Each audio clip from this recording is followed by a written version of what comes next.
Welcome to My Therapist Is Out, an open space therapy collective podcast. We are your hub for queer and trans mental health care. Each episode, we'll speak with one of our therapists or collective members and chat about a mental health topic using a queer lens. And I am your host, Renee Johnson, licensed professional clinical counselor, art therapist, and founder of Open Space Therapy Collective.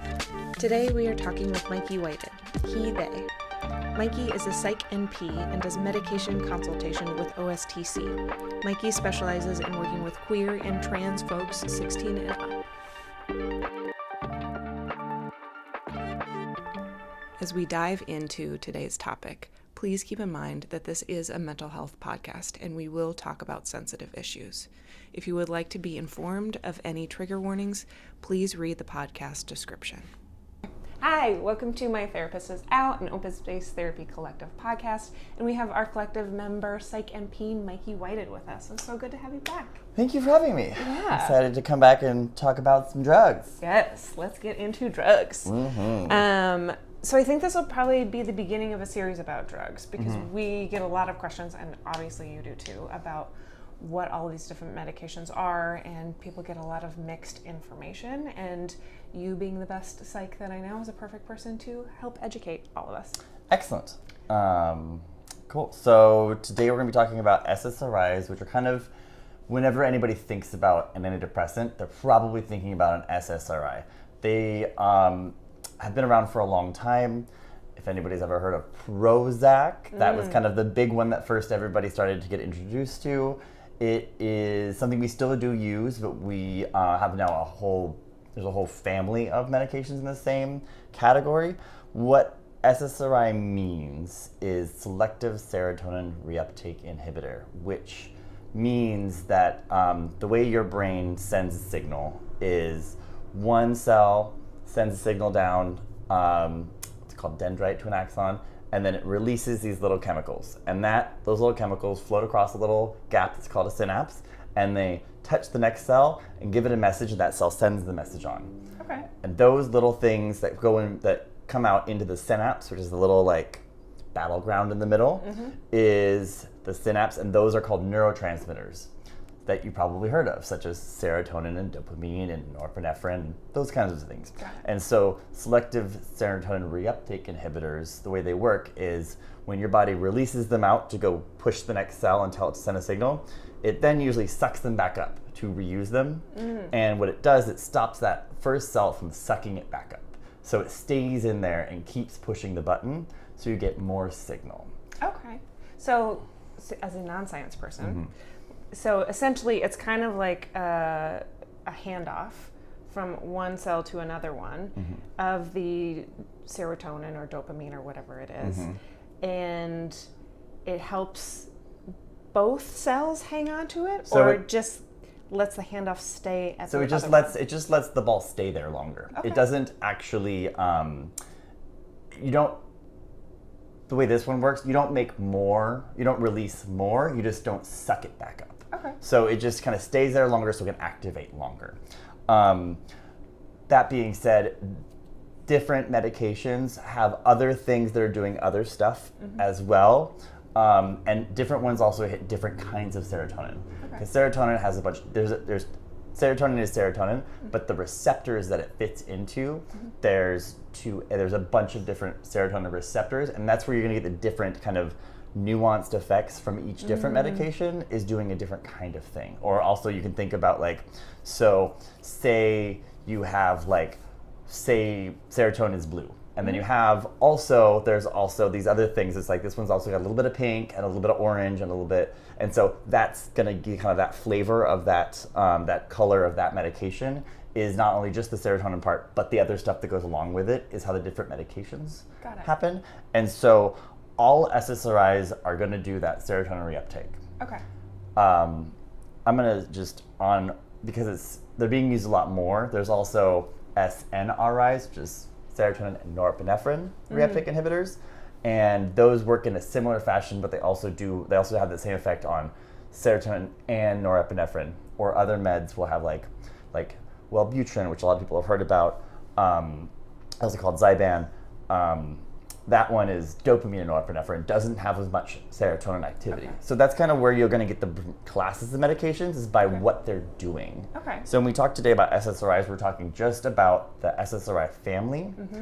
Some parts will be applied to other things, and we'll probably talk about that as we go through. But that's kind of the gist of how it's working. Okay.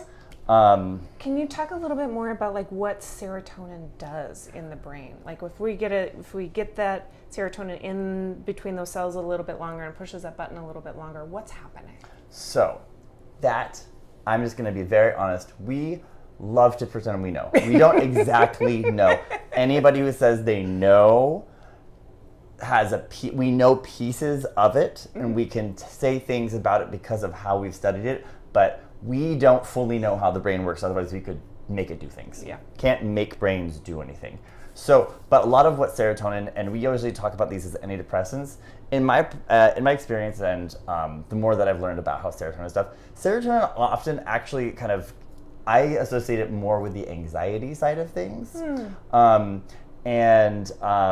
It also, not only does it do that, and also has to play with depression and anxiety. I'm sure you've talked about in other episodes with how there's interplay between, if you're really, really anxious, you're often a little depressed. If you're really depressed, you're often a little anxious because of other factors.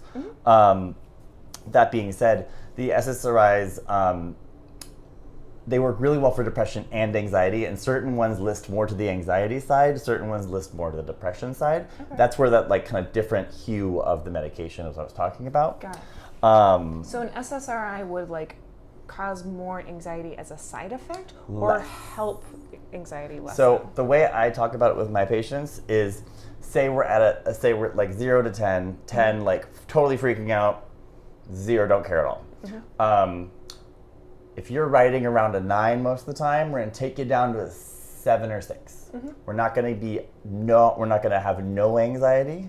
That is a fail on medication. People have taken meds before and be like, well, I felt nothing. That is a fail. That is not good. You can go too far. What we're shooting for is really turning the volume down on that, so that when you're dealing with stuff, you kind of get an experience of being like, wow, I didn't have to freak out right there. And it only usually is like, with my patients usually, I'm like, it's usually if it's working, it's something, at first they say, I don't know, and later they're like, but I had this experience that I usually really, really don't like, can't tolerate, whatever, or I usually become addicted when this happens. And they're like, and I didn't. I thought about it, or like I noticed, or like only later, or maybe someone else pointed out like, hey, you usually are freaking out by now. And they're like, I'm not. And then that's kind of like, it's kind of helping tone the volume down. It still should be you. Like it does not, like a lot of people think that like, I'm gonna take meds, gonna change who I am as a person. You're still you. Also, sometimes we can have massively bad reactions to things. Anytime you take a new medication, it could go terribly because we don't know. Because again, the brain thing, they're all very similar and yet very, very different. So certain brains don't like this medication, and that's not a problem with the brain. It just means that didn't work for you. Sometimes a different SSRI would work better. Sometimes SSRIs aren't your thing. And so, something you've said to me a few times over the years as I've like tried to wrap my head around some of this medication is it's not so much about this medication is good or bad. It's the medication is the key and the brain is the lock, and you just got to find the right key for the lock. And it's not necessarily a comment on like, this type of medication is bad and scary and this type is good. Exactly. And that's the thing, is I also talk to my patients, sometimes they'll like, I get a complaint, like, I feel like a lab rat. And unfortunately, kind of are, and not in the way that we're just experimenting for the sake of science. We're experimenting with your brain. And because there's a lot of people are used to like going to a doctor, getting a test and having an answer, and that's not true with brains. We can even do a lovely fMRI of your brain and still have no idea what's happening or what's wrong, because sometimes there's massive things, like you have a hole in your head. We definitely know something's wrong, but even having a hole in your head for different people does different things, even in the same area. And like that's how a lot of like we get our knowledge, is like seeing this stuff. So sometimes like I tell people, I'm like, we're gonna try meds. It may take a while. We maybe have some uncomfortable things happening, but especially like, this is why I talk to people, like if we're feeling that bad or we're not functioning that, like our functioning is that far down, let's try some stuff. This is why when people come, a lot of people ask me, especially in my office, like, should I start medication? And we discuss the medication. Can you afford to take medication? Are you in therapy? Have you tried that first? Are you prepared for possible side effects? With all that in mind, do you want to give this a shot? With SSRIs, the side effects are not permanent. It is not one of those meds you take it and this thing happens and it's stuck. You take it, and if something bad's happening, 99% of the time you stop and it's stopped. It just goes away. It's not like, I mean, there's certain medications where like you get a side effect and it's happening and it's not going away. That's not this kind of medication. And another comment on kind of serotonin, which I wanted to bring up, which we'll probably kind of get to, but like serotonin is in your whole body. It's not just in your brain. In fact, 80% of the serotonin receptors in your body are in your gut. So people talk about, there's like the whole thing about like the whole, it's totally different talk, but like there's the whole like gut brain and brain, and they're very related. Your gut biome and all like your physical health infects your mental health, and then all that interplay, because the same chemicals are being used. Like, so for this though, with the SSRI, it's just working on the serotonin and the uptake inhibitors and all that stuff in your brain, not in other parts of your body. Untrue. Oh, okay. So no, this is why, I don't know if we're going to touch on side effects just real quick, but like the first place it's going to get is where you have the most serotonin receptors in your body, which is here in your gut. Cool. So when we start SSRIs, the first thing most people get, and I call it like a bubbly tummy. Some people have gotten as far as extreme as some diarrhea, but like it's mostly just like your gut's like, ooh, we've got more serotonin. You know what we should do? More stuff. And you know what we do with more stuff? We poop. So that's why like your gut's gonna move a little bit faster. Your GI system's gonna be more active. I call it a bubbly tummy because I've taken SSRIs in my life, and like there's some weird farts, but like nothing unmanageable. But if you're not prepared for that, then that usually goes away because your body gets used to things really fast. So it's not like a permanent thing. It's more like it's making a change. Your body's getting used to it. One of the questions I get a lot is, how long will it be before I know if it's working or not? And like, if we get bubbly tummy, how do I know if that's just me getting used to it, or if that's just going to be like a permanent side effect if I keep taking this? So I have to say, I have yet to have anybody that did take it for more than 2 weeks. The bubbly tummy is usually, I would say, the first 4 or 5 days. And what I usually do is I will give them a half dose of where I really kind of want to start them, especially if you're somebody who has a more sensitive, reactive, delicate, whatever we're going to say, GI tract. We're going to start slow. Or you're somebody who, in general, tends to get more side effects, which sometimes also happens to go with someone who is more anxious, tends to have more side effects because you're already revved up and you're looking for them. And so when you think about it, there's that biofeedback of like, when you're upset, your stomach also, what does it do? It's like, no, get rid of everything, or hold on to everything, or, doesn't function quite right. So that usually just goes away. It's a kind of a beginning thing. And then, but you're not going to get the effect of the medication, this part.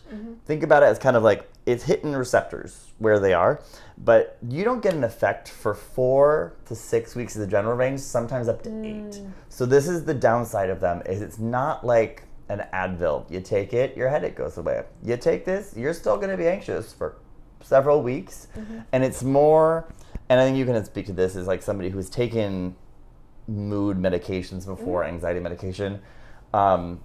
There's classes that work right away, which are more abusable, and we don't really use them as much, or they're doing other things. But this one works very well. But again, it's something you usually look back and go, hey, actually, this funny thing is like, I usually, by the time I get off the train, because I'm really anxious about being on this train, I'm really sweaty, and I'm like, and I just realized I just finished a chapter of my book. Weird. Like, it's that kind of, it's a retroactive, usually, figuring out it's working. And it shouldn't be like a pronounced, like, thing. Which is something that I think is really great, because it lets people ease into it, instead of that, like, quickly, all of a sudden I've changed symptoms or personalities, and then that freaks you out. Right. And it's when it's done well and it's the right dosage, you don't go it doesn't keep going where you go to numb out or you're not feeling anything. Right. But it's really important to stay patient and stay with it. When people can get discouraged if, like, after 3 weeks they're still not noticing that any of the anxiety or depression is lifting. Right, and sometimes people get what I call like kind of like this beginning boost, which usually more as a placebo effect because you've decided to take medication and the placebo effect is very powerful. And like, oh, I felt better for a week, and then a week later you're like, well, now I feel normal again. That like kind of shiny new I'm doing something about it. Because wait, in my practice actually, I get more people complaining about the biggest problem is that like especially it's an American thing, but like we go to a doctor, we get a pill, we feel better, and they're very upset with me when it's a month later and nothing's happened, or they take it for 3 days, nothing happened, they stop. Or they take it for 3 days, their stomach was a little upset, and they decided that was it, and they stop. This is why I try to have this conversation with people when I'm prescribing, like, hey, this is what to expect. Couple days of bubbly tummy, you get a little bubbly tummy, half the dose for 4 days, go back to the normal. This isn't gonna do much for a while. There are other medications that people may have tried in the past. Like if you have a panic attack and go to the hospital, they give you what's in the class of benzodiazepines, things that everybody knows about, Xanax, the Valium.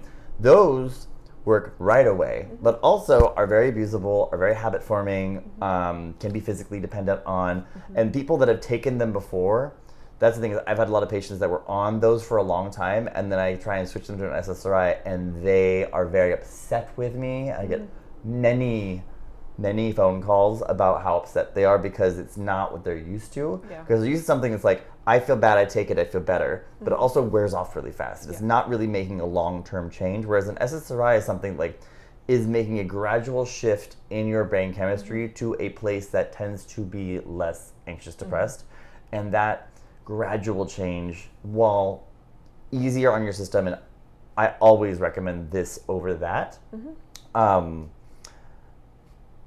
sometimes people are not willing to wait for it, and they're like, well, this didn't work. Or sometimes they feel really, really bad, and they're like, I don't know if I can tolerate feeling this bad for that long, and can I go 6 weeks to have a full trial of this medication before we even switch to something else? Like it's hard to tolerate, which is like why I usually like hopefully they're in therapy and they have a therapist to talk to who who can kind of help work through that. You've already been working on stuff and you have someone to talk to, like, hey, I'm feeling bad. Okay, maybe like it may be helpful. Someone reminds you, it's only been 3 weeks. We haven't hit 4, 5, and 6 yet. 4, 5, and 6 are the ones where you're like, no, okay. Yeah, and like being in therapy while you're going through this is really important. Like so many people will say like, well, I started medication, so I won't need to go to therapy anymore. And it's like, no. Like this isn't gonna fix the root of what's happening. This is gonna bring you up a couple levels so you can start working on those things. And sometimes there is a chemical imbalance that it is helping correct. Yes. That being said, getting better coping skills in therapy is always going to help. And this kind of brings us to another topic I want to talk about is like fixing it. There's certain mental disorders that like are more brain chemistry disorders that like, I put it in the more like, it's in the bipolar schizophrenia, those kind of ones. Those are chemical things happening that we need to curb, correct, blah, blah, blah. Depression, not always so cut and dried. Like when I work with people, and especially someone who's never tried meds before, possibly new to therapy, I'm usually like, let's try therapy for a couple months. Or if they're really, if they're having like severe symptoms and presentation, sometimes like, okay, I recommend we go with meds and therapy right now, just because things are that bad. Like if someone's having kind of suicidal thoughts on a very regular basis, or they're feeling unsafe about how level, like, okay, we're getting you into therapy and I'm gonna start this med at the same time because I wanna start treating it a little bit sooner. Another piece that like, there's a lot of these medications will come with a warning about suicide. And that's because, again, the effects come kind of in stages, like, it's like hitting gut first, whatever. One of the things that happens first, often when we're coming out of a very severe depression, is we get the energy back first, but we don't get the feelings back first. And so then you have more energy, which is why they all have the warning of suicide, is if you were too depressed and too missing motivation to even think about attempting or doing or taking any action. And then you start taking meds. Now you've got more energy, but you're like, well, I don't even feel better yet. Now I'm going to go blah, blah, blah. And it's like, you know, this is why I always like people to be in therapy, because I have someone to check in with who's going to be like, hey, you started meds. How is that going? And, oh, I like, you know, so you're still having those thoughts, but this has changed, which means there is change happening, which we can sometimes kind of like work through that together, kind of highlight and like, look, there is change happening, which means there's hope that this is going to happen. But today is not a good day, and we need to like acknowledge that and figure out how we're going to deal with it. Yeah. Yeah. And like those combining meds and therapy and learning those coping tools and having somebody reflect back to you what's happening and why it's happening is really helpful. And a lot of, you know, the clients that are coming into therapy or coming in for medication also have a slew of like life things happening that are affecting their mental state. Absolutely. And that, no medication is going to touch that. And so that's a whole nother realm of like, let's get the medication to help your chemistry get sorted out so we can continue to address these other things. This is something I talk about with patients. Like, there's no pill for rent. There's really not, and I really want that one. But at the same time, you know what? Depression affects your cognitive abilities to problem solve and reason through things, to find ways to pay said rent. And that is something that, like, with the depression term, like, we can turn depression down from like a 9 to 6. It's easier to figure out, like, you know what? I was really depressed and I had no motivation. My job is not paying my rent, and that sucks, and that's making me depressed. And also, my boss is a douchebag. There's no pill for shitty job and douchebag boss and rent due.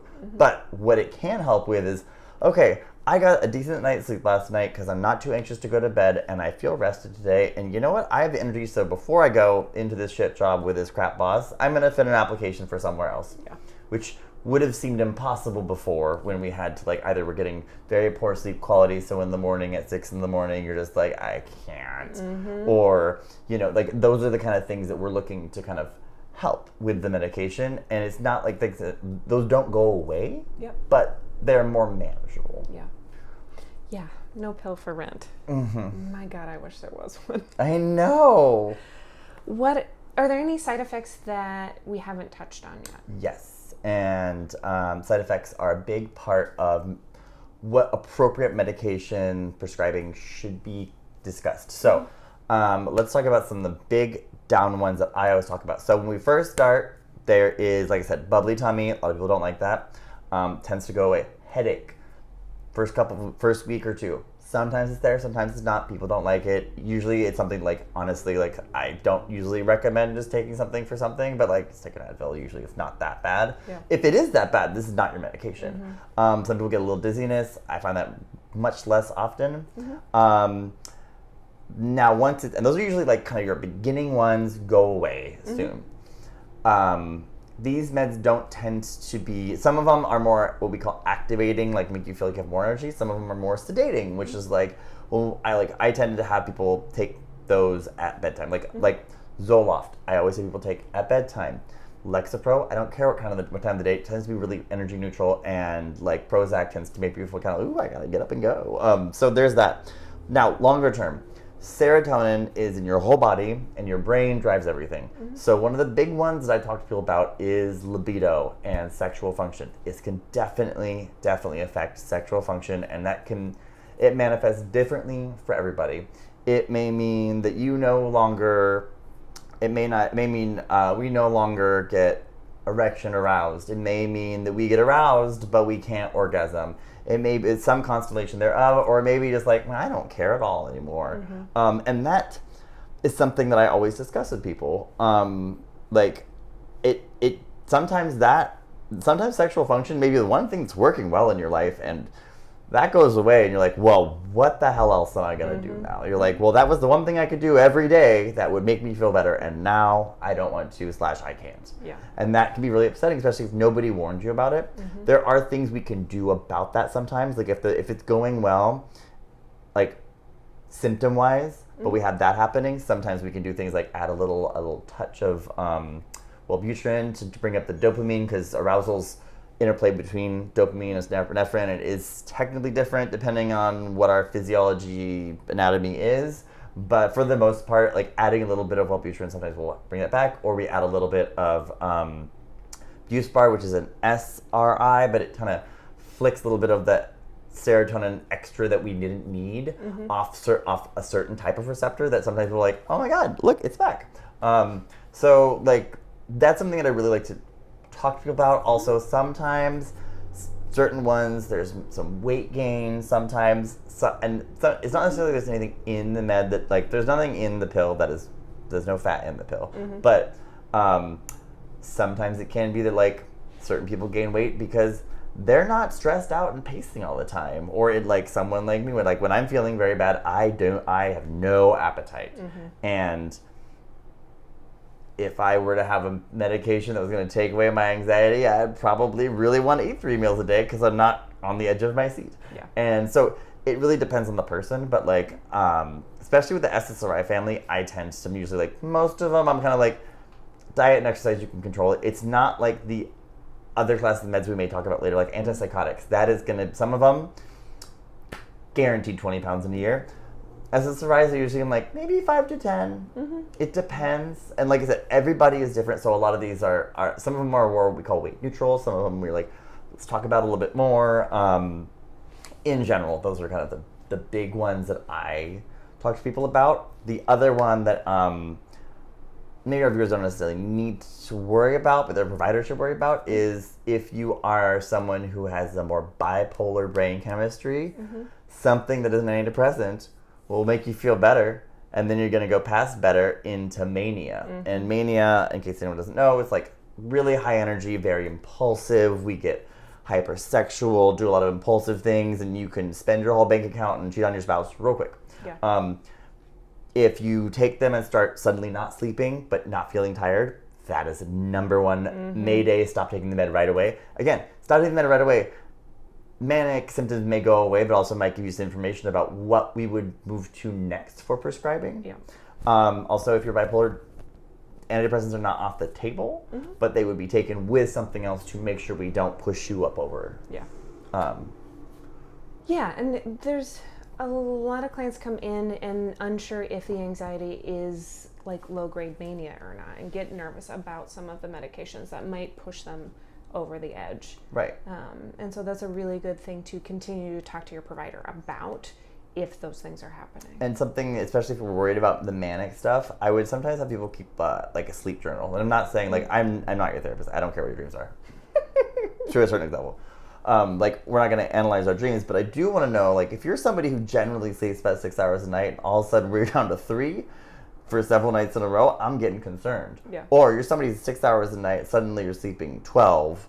Again, that's concerning. If you're somebody who's 6 hours a night and suddenly you're at 8, that might be a good thing. I mean, sometimes you're like, wow, I'm sleeping like 8 hours a night.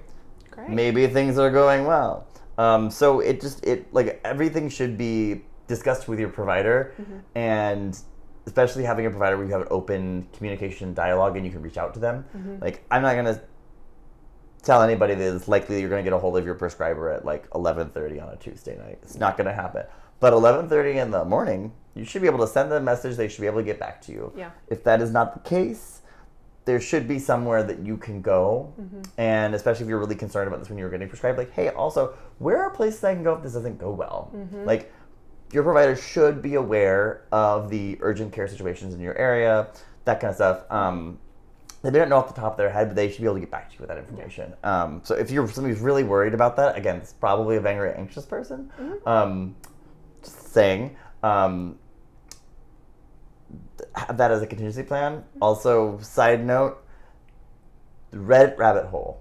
The Reddit rabbit hole, many of my patients struggling with anxiety go down it. You go on the internet and you're looking to look up possible side effects and bad experiences. Yeah. Many people have had bad experiences with everything, and they will write about it ad nauseum, and you will read it, and then you will be freaked out and never want to do anything. Going online and informing yourself is great. Your provider will probably have resources they would direct you to that are not random one-off accounts that anyone can write somewhere and post on the internet. That's definitely a big thing. I think especially when we're talking about psych meds, but also HRT and gender affirming care is like there's so many Reddit rabbit holes and such a distrust of providers that it's hard to be like, well, yeah, my doctor said this, but can't really trust my doctor because the doctor before that said this thing and said that thing. Right. But there's 6 people on Reddit who like were on here talking about how terrible it was, and now they're not posting anymore. So that definitely means it was really bad. And that spiral just keeps going and going. And there are certain meds, we're going to touch on the HRT thing, there's certain meds that don't play well. Certain ones will half the level of estrogen. Certain ones, not really going to boost testosterone, but like it's something to consider as we move forward with any kind of medical stuff is what else are we taking? Like one of the things that SSRIs can do is can inhibit platelet action, and not like a ton, but you know, if you're about to have a surgery, don't take Prozac because that means you will not clot as fast and you'll be bleeding more and you will need more stuff. Often I'm telling people, like, if you're going to have a big surgery, let's stop our Prozac. Because Prozac definitely inhibits platelets. There's these nuances with each one that people will be more or less familiar with. But, you know, if you're going to have, let's say, top surgery, we're not going to be on, like, especially Prozac. That one definitely touches platelets. I'm just in my brain. I'm not sure. I don't want to give him misinformation about the other ones, but I do think some of them also have some platelet inhibition. Because like I said, they're all doing things everywhere. Nothing only touches your brain. Yeah. Because also there's the blood-brain barrier, which I'm sure I don't know if we talked about before, but there's no blood actually in your brain. There's a barrier, this lovely little jelly that sits in that sucks the nutrients out of your blood. These meds go through that barrier. Not all things do. So, and that also what's in that goo, that your brain's also the thing pulling the levers on what hormones are being released. So there's this interplay between all of that. And so while I say everything happens everywhere, it doesn't happen equally everywhere. So that's why, like, also another reason why it's going to hit your gut first, and then it's got to take a while to trickle in to in here. You know, that really makes me realize, and I'm curious your thoughts on how important it is when you're going through multiple things to make sure that you have a psychiatrist or a psych NP providing your psych meds if you're at the same time doing HRT or going through top surgery or any of these other gender affirming surgeries, or have a chronic illness that you're trying to work out, and not have a PCP prescribing your psych meds. That is something that I often I deal with a lot actually in my current practice. I just started one where I'm working in concert with working somewhere we provide primary care, psych services, and other services. And I get patients that are on meds that I would never want a primary care person prescribing, because psych providers know psych meds intimately. That's what we do. That's the only thing we do. If you want to talk to me about your flu, I'm going to tell you to go talk to somebody who does flu things, because all I know is that I'm not going to clinically speak about it. I know enough about it to be like, this is bad, you should talk to someone. That being said, a lot of people get put on antidepressants by their primary care, which is not a terrible thing, but they're trained to find a problem and give you something for it. They're not necessarily trained in mental health, where like your primary care person is not going to be your therapist. As much as you can trust them and they can be a great person, they're not trained in therapy. They are briefly trained in every part of your body. Brain is very complex, emotions even more so.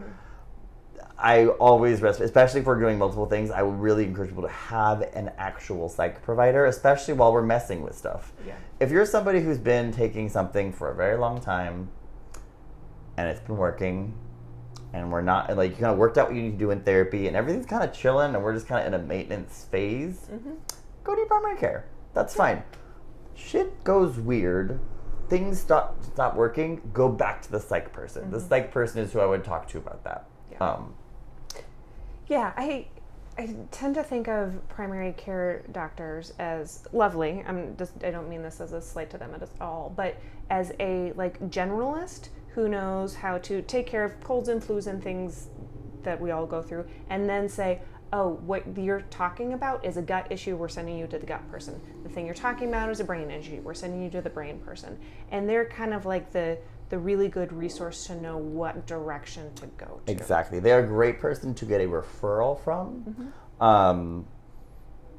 they are also almost always, I have yet to meet one that is not overworked and overloaded and everything else. And so they are doing a job I don't want. But like, it's because it's just like, there's so much that they're attending to. And there's so much that I'm attending to when I talk to my patients. Because a lot of times I'll be like, have you seen your primary care person? They're like, no. I'm like, okay, has anybody monitored what is your vitamin D level at?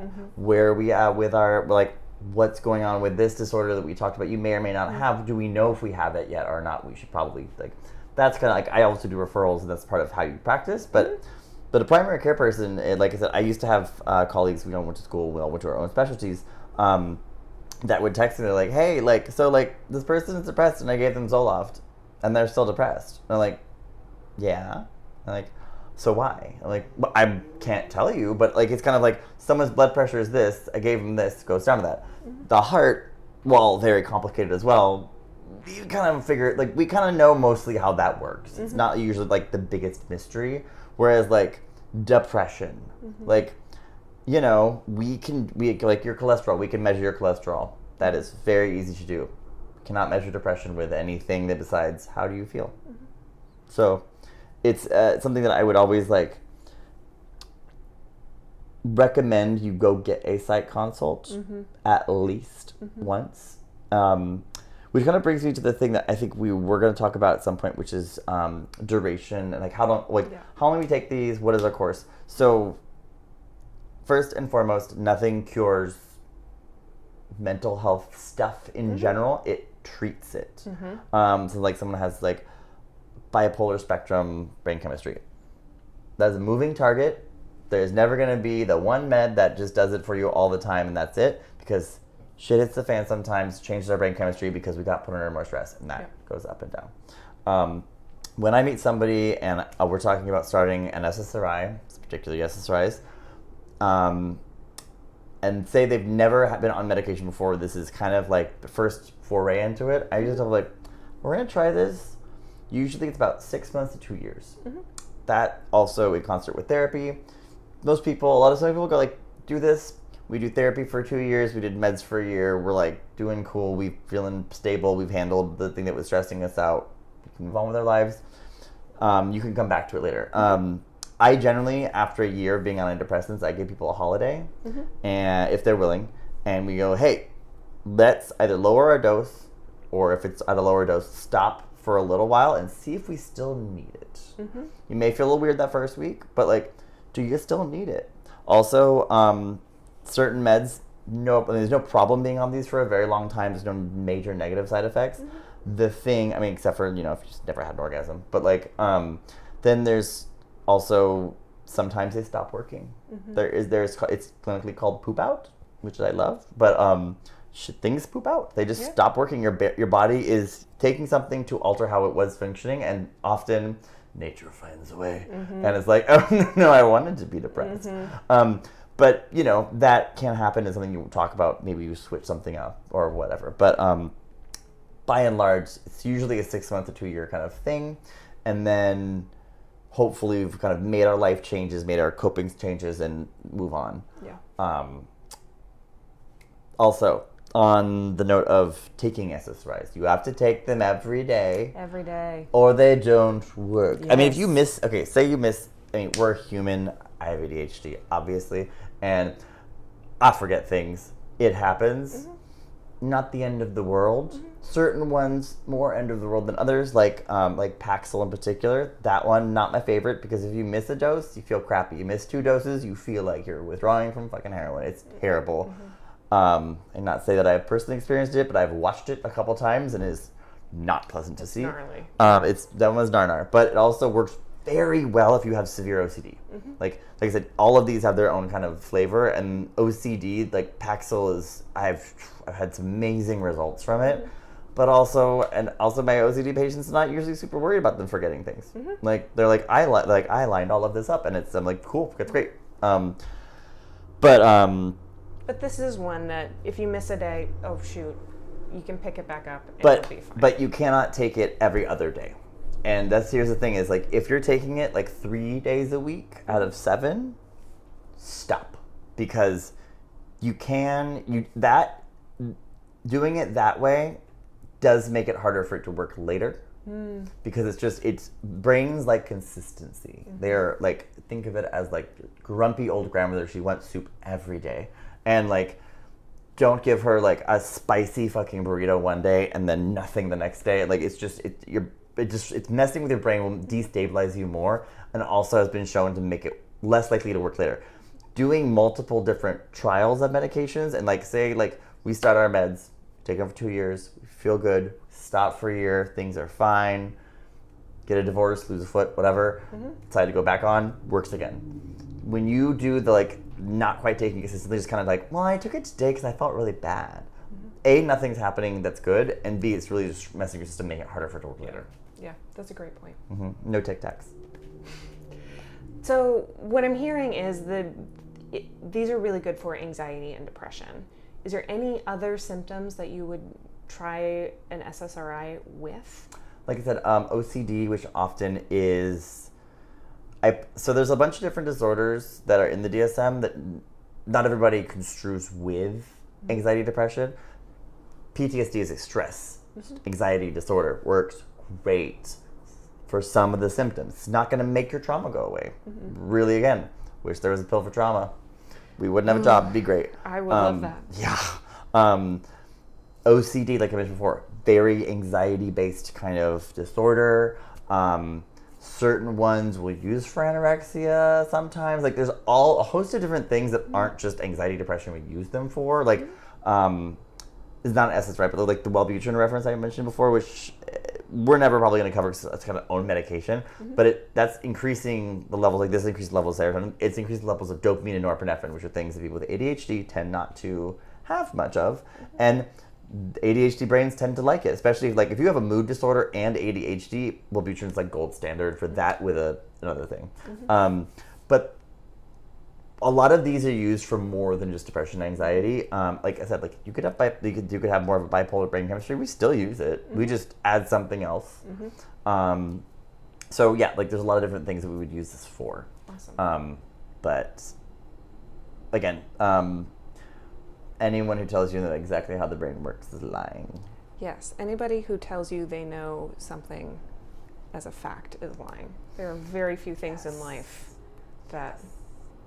It's lying. It's very lying. That's not. We don't trust that. Well, to end on gaslighting and what gaslighting is. Yeah. We're ending the podcast now with what was your favorite queer joy moment of the past week or two? It's been kind of an interestingly rough week. I will say, a friend of mine did give me a very new, ridiculously skinky dress that I was. It took me half an hour to get on because it's very hot here in LA and I was very sweaty. But I put it on and I was like, I cannot wait to find a place to wear this thing out. It is just bizarre. It looks like a snake shed its skin onto me. Oof. And I can sit down, which was like, when you can sit down in a dress like that, I was like, this is perfect. That's amazing. Oh, thanks, I love Maggie. that. Cool. Well, thank you so much. This is hugely helpful to talk about, and I'm excited to talk more about the different medications and how they can be used. And I know that our clients and the people listening are eating this up. If they have other questions, also like they send something in, like or like several people ask the same thing, we can maybe touch on it next time. Yeah. Or something. Like have like a whatever. If there's something that's like, I want to know what that meant, we can talk about it. Yes. If you want to know about a medication, DM us, email us at info@Open Space Therapy Collective, and post in the comments below. Thank you so much, Mikey. Well, it's great to be here. Okay, bye. Thanks for joining us. If you're in California looking for a therapist, visit our website at openspace-therapycollective.com and book a free intro call with one of our therapists to see if we're the right fit for you. My Therapist is Out is an Open Space Therapy Collective podcast. Our therapists are Kristen Crow, Debbie White, Jenny Nigro, Tara Friedman, and Renee Johnson. Our admin and communications coordinator is Riley Andresen. Our podcast editing is done by Smash and Grab Studio. We'd love to hear your thoughts on today's topic. Leave us a comment below or email us at info@openspacetherapycollective.com. You can find us on TikTok at Open Space Therapy and on YouTube and Instagram at Open Space Therapy Collective. If you're enjoying My Therapist Is Out, please rate, comment, and subscribe to us on Apple Podcasts, Spotify, and our YouTube channel. Thanks for listening.